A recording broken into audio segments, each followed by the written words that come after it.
आपका क्या नाम? राहुल मेहता। राहुल जी, आपने देखा कि अभी कल ही जो है वो पश्चिम बंगाल की मुख्यमंत्री ममता बनर्जी दिल्ली में आई और आने के साथ ही उन्होंने जो है एक बड़ी सियासत खेलते हुए सीधा चुनाव आयोग पर ये आरोप लगा दिया जब बैठक हुई कि चुनाव आयोग जो है सबसे झूठा और हेमकारी आयोग है, इनसे ज़्यादा हेमकारी आयोग मैंने कभी नहीं देखा। क्या कहना चाहिए? देखिए, ममता बनर्जी चुनाव आयोग छोड़िए, कोई एक संस्कारी संस्था का नाम बताइए जिस पे आरोप प्रत्यारोप नहीं लगाती है। अभी पूरे देश ने देखा था, पूरे देश ने क्या पूरे वर्ल्ड ने शायद देखा होगा कि कैसे ममता बनर्जी ईडी के हवाले से फाइल छीन के भागती नजर आई थी। ये ममता बनर्जी जो ईडी के हवाले से फाइल छीन करके भाग सकती है, आप सोचिए कि ये सरकारों को गिराने के लिए क्या क्या हथकंडे नहीं अपना सकती है। मुर्शिदाबाद हुआ, 1000 परिवार हिंदू निकल गए, उनको बसाने का काम नहीं किया इस औरत ने। ठीक है, मेडिकल कॉलेज में सैकड़ों बेटियों के बलात्कार हो गए, संदेश खाली में हजारों महिलाओं के बलात्कार होते रहे महीनों तक, इसने उनको न्याय दिलाने का काम नहीं किया। लेकिन जिन बांग्लादेशी घुसपैठियों के नाम काटे जा रहे हैं SIR के माध्यम से, उनको बचाने के लिए वेस्ट बंगाल छोड़ करके दिल्ली में आ गई है। और दिल्ली में आकर के इसने आरोप क्या किया, चुनाव आयोग के ऊपर एक और आरोप लगा दिया कि उन्होंने मेरे साथ गाली गलौज करी है। अरे आप तो हर एक चीज की फुटेज दिखाती है, आपके साथ तो आपके कार्यकर्ता गए थे कि किसी के पास मोबाइल फोन नहीं था कि जब चुनाव आयोग आपके साथ बदसलूकी कर रहा था तो उसकी वीडियो बना देते। लेकिन सिर्फ चुनाव आयोग को बदनाम करना, ईडी को बदनाम करना, CBI को बदनाम करना, पुलिस प्रशासन तो इनका है ही है, लेकिन RAF के जो हमारे सुरक्षा कर्मी इनके साथ थे उनको भी बदनाम करना, उनको भी फटकार लगाना। इनका सिर्फ यही सिद्धांत है कि नरेंद्र मोदी का अस्तित्व ये रहो, जैसे 26 चोर कह रहे हैं वैसे एक महिला चोर भी है इनके साथ। लेकिन राहुल जी, वो अकेली नहीं गई थी, उनके साथ बड़ा प्रतिनिधि मंडल जो है वो शामिल था। 50 वो लोग भी आए, ममता बनर्जी कह रही है, जिन्हें चुनाव आयोग ने मृत घोषित कर दिया था, वो फिर उनके साथ कैसे खड़े और सारे काले शॉल पहन करके जो है वो चुनाव आयोग से बैठक करने गए थे? इसके पीछे क्या भाई साहब, मैं कहता हूँ लाल किला मेरे नाम कर दो, मैं भी काला शॉल पहन करके जंतर मंतर पे बैठ जाता हूँ, कर दोगे क्या? मैं कहूंगा भैया अमित शाह जी ने मेरे से 50 करोड़ रुपया लिया था और मुझे दे नहीं रहे हैं, मैं भी काला शॉल पहन करके जंतर मंतर पे बैठ जाता हूँ, क्या अमित शाह जी का इस्तीफा दिलाओगे क्या? मैं कह दूंगा राहुल गांधी के साथ मेरी फोटो है कि जब वो भारत जोड़ो यात्रा कर रहे थे तब की, और मेरे को राहुल गांधी ने बोला है बीजेपी में जाकर के काम करो और उसकी खुफिया जानकारियां हमें दो, तो आप मान जाओगे क्या?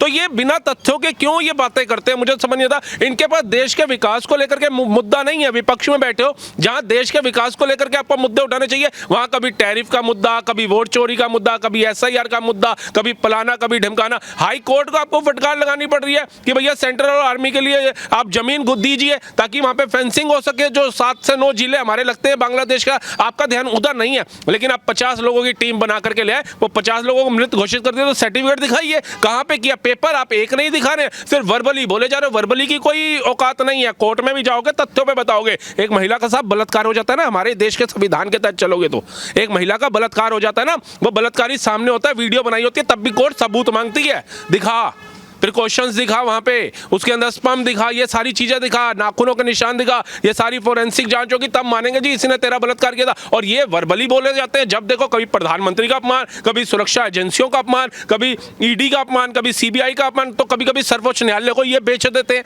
तो भैया आप लोग तथ्यों पर बात करिए ना, फैक्ट लाइए। फैक्ट आपके पास एक नहीं है। राहुल गांधी ने वोट अधिकार यात्रा निकाल दी बिहार के अंदर, करोड़ों रुपया टैक्स का बर्बाद कर दिया हमारे देश का, करोड़ों लोगों को आने जाने में दिक्कत हो गई, लेकिन तथ्य एक साबित नहीं कर पाई ये लोग। ऐसे ही ममता बनर्जी आ गई, पूरी टीम लेकर के आ गई, हजारों रुपया करोड़ों रुपया इन्होंने लगा दिया वहां से यहाँ पे आने में, लेकिन सबूत आज भी एक भी नहीं है। तो बंगाल अगर आप हार रही हैं तो अपनी नाकामियों की वजह से हार रही हैं, नरेंद्र मोदी की वजह से नहीं हार रही है। नरेंद्र मोदी घर घर जाकर के नहीं कह रहे कि मुझे वोट दो क्योंकि मैं इसको करूं। उन लोगों को दिख रहा है कि हिंदुओं की क्या हालत है वहां पे, बहन बेटियों की क्या हालत है वहां पे, वो किसी से छुपा नहीं है। अगर आप में इतनी हिम्मत थी तो संदेश खाली के अंदर जो महिलाओं का शोषण हुआ उन्हें बचा लेती, वो तो आपने बचाया नहीं।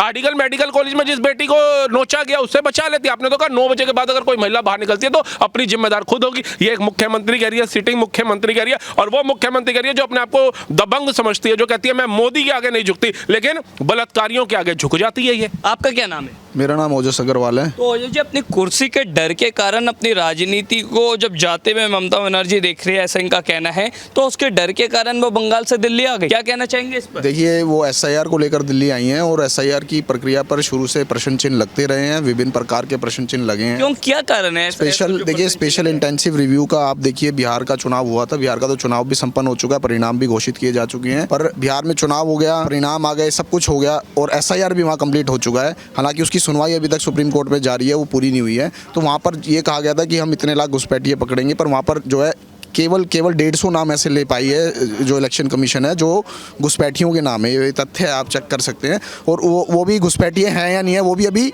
घोषित किया जाएगा। तो उसमें यह है कि वो भी बहुत सारे उसके अंदर जो है नेपाल से आए हुए जो लोग हैं वो हैं।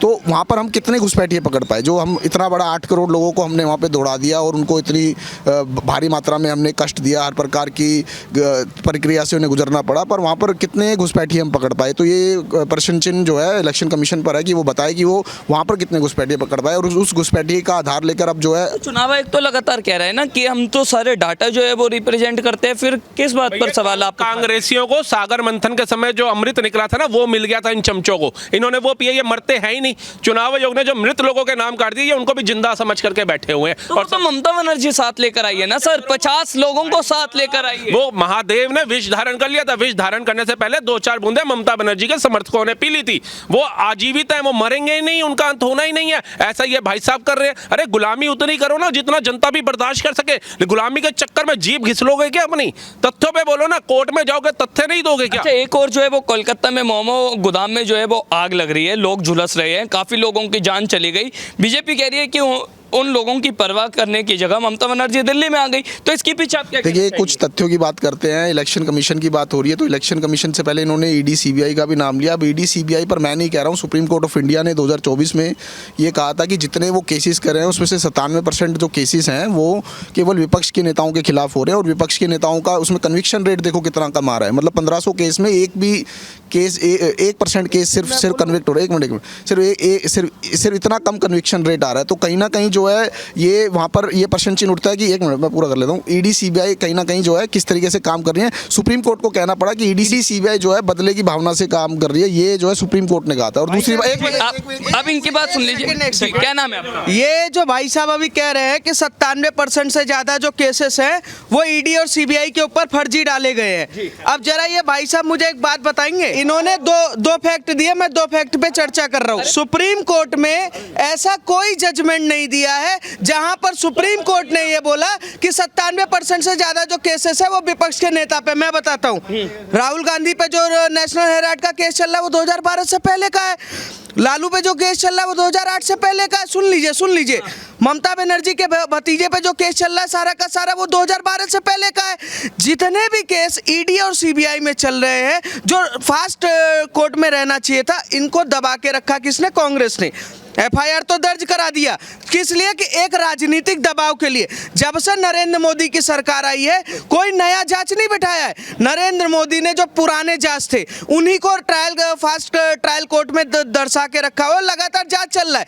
ये जितने सारे चमचे हैं ना, ये झूठ बोलने का काम करते हैं। अभी कह रहे थे कि इलेक्शन कमीशन जो है उसका काम है कि 150 से ज्यादा उन्होंने पकड़े। आपको जानकारी के लिए बता दूं, घुसपैठियों का काम पकड़ने का काम इलेक्शन कमीशन का नहीं। किसका है? ये जो काम है वो भारत सरकार करती है, भारत की आर्मी करती है और भारत की पुलिस करती है। मुझे एक बात बताइए, एसआईआर का मतलब क्या होता है? एसआईआर का मतलब होता है जब 1947 में देश आज़ाद हुआ, पहला चुनाव हुआ तो भी एसआईआर हुआ, दूसरा चुनाव हुआ तो भी एसआईआर हुआ, तीसरा चुनाव हुआ तो भी एसआईआर है। ये मोदी के टाइम पे नया कुछ नहीं हो रहा है। ये जो झूठा मूठा फरेब चला रहे हैं, एसआईआर का मतलब होता है कितने वोटर वैध है। एक सेकेंड, कितने वोटर वैध हैं, कितने नहीं हैं। और एक बात ये बताएं, क्या इलेक्शन कमीशन जब किसी का नाम काटता है, इलेक्शन कमीशन किसी का नाम काटता है तो उसके पास महीने भर का टाइम होता है।